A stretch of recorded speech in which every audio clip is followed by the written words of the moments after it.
Assalamualaikum warahmatullahi wabarakatuh.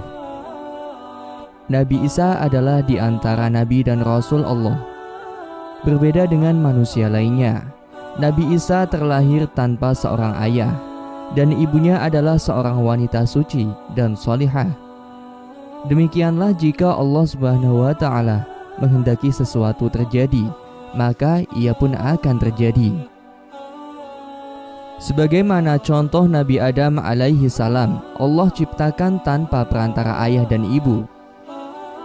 Hawa lahir tanpa campur tangan wanita, dan Isa hanya dari seorang ibu. Berita tentang kelahiran Nabi Isa alaihi salam menyebar perlahan. Satu persatu orang tahu bahwa Maryam yang tak bersuami melahirkan anak laki-laki. Saat hendak melahirkan putranya, Maryam menyendiri di ujung timur Masjidil Aqsa. Fahamalathu fantabadat bihi makanan qasiyya. Maka Maryam mengandungnya, lalu ia menyisihkan diri dengan kandungannya itu ke tempat yang jauh. Quran Surat Maryam ayat 22. Maryam menyepi dan menyendiri. Ia takut beredar fitnah tentang dirinya di masyarakat. Tentu mereka akan bertanya, dari mana ia memperoleh anak itu? Manakah suamimu? Apakah dari zina? Siapakah bapaknya? Dan tuduhan lainnya. Ia takut akan semua gunjingan itu. Peristiwa ini sangat berat baginya. Seorang wanita tak akan tahan jika kehormatannya dijadikan hina. Maryam adalah wanita siddiqah, ahli ibadah. Ia mengabdikan diri di tempat yang suci, di tanah yang mulia dan kudus.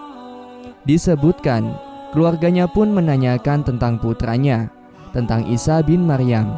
Mereka pun bertanya, apakah bisa tanaman tumbuh tanpa benih? Bisa. Siapakah yang pertama menciptakan tanaman? Jawab Maryam, retoris.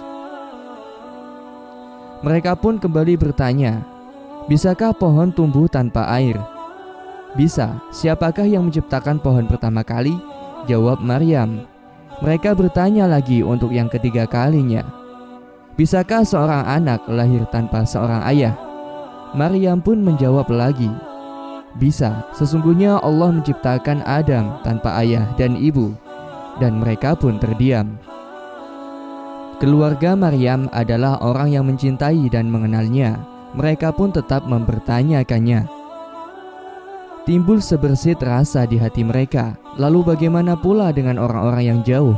Orang-orang fasik, apa yang akan mereka katakan?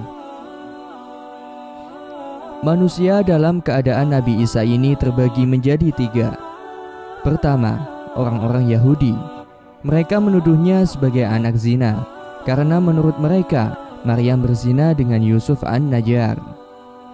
Yang kedua, orang-orang Nasrani. Mereka menganggap Isa sebagai anak Allah, dan maha suci Allah dari yang demikian. Ketiga, orang-orang Islam.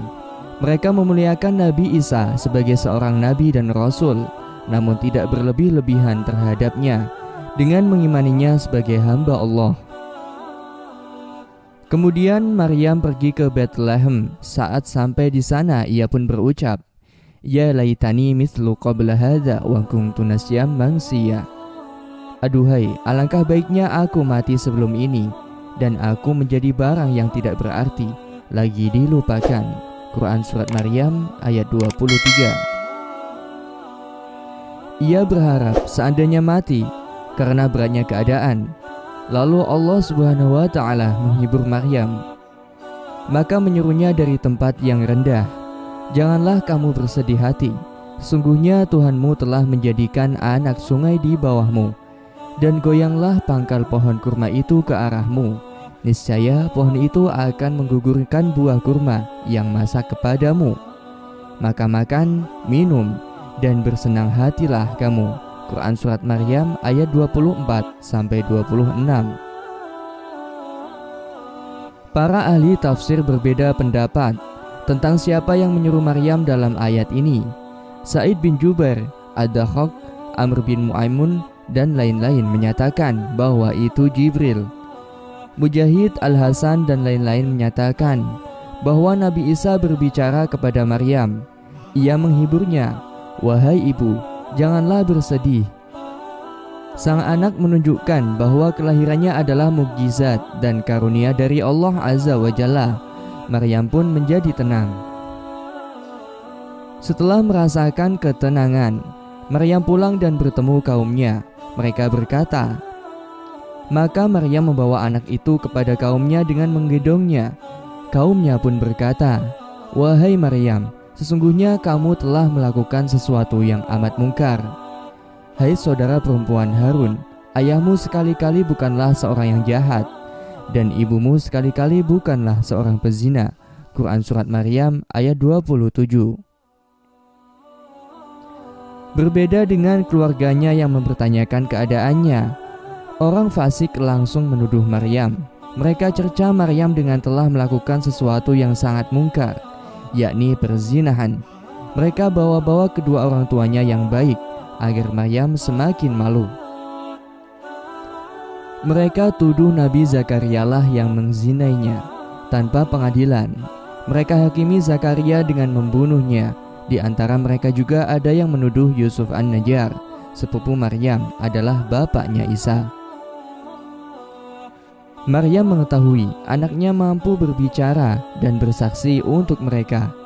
Ia pun mengatakan, maka Maryam menunjukkan kepada anaknya. Mereka berkata, "Bagaimana kami akan berbicara dengan anak kecil yang masih di dalam ayunan?" Isa memberikan jawaban dan persaksian, membantah tuduhan keji yang dilemparkan pada ibunya. Isa pun berkata, "Sesungguhnya aku ini hamba Allah. Dia memberiku izin Alkitab atau Injil, dan dia menjadikan aku seorang nabi." Kalimat pertama dari lisan Isa menegaskan bahwa dia adalah hamba Allah Azza wa Jalla, bukan anak Tuhan. Sekaligus juga membantah tuduhan kaumnya terhadap ibunya. Ia membantah orang yang mengatakannya anak Allah atau anak zina. Dan dia menjadikan aku seorang yang diberkati di mana saja aku berada. Dan dia memerintahkan kepadaku mendirikan sholat dan menunaikan zakat selama aku hidup, dan berbakti kepada ibuku. Dan dia tidak menjadikan aku seorang yang sombong lagi celaka. Dan kesejahteraan semoga dilimpahkan kepadaku pada hari aku dilahirkan, pada hari aku meninggal, dan pada hari aku dibangkitkan hidup kembali. Quran Surat Maryam ayat 31. Itulah Isa putra Maryam yang mengatakan perkataan yang benar, yang mereka berbantah-bantahan tentang kebenarannya. Tidak layak bagi Allah untuk mempunyai anak. Maha suci Dia.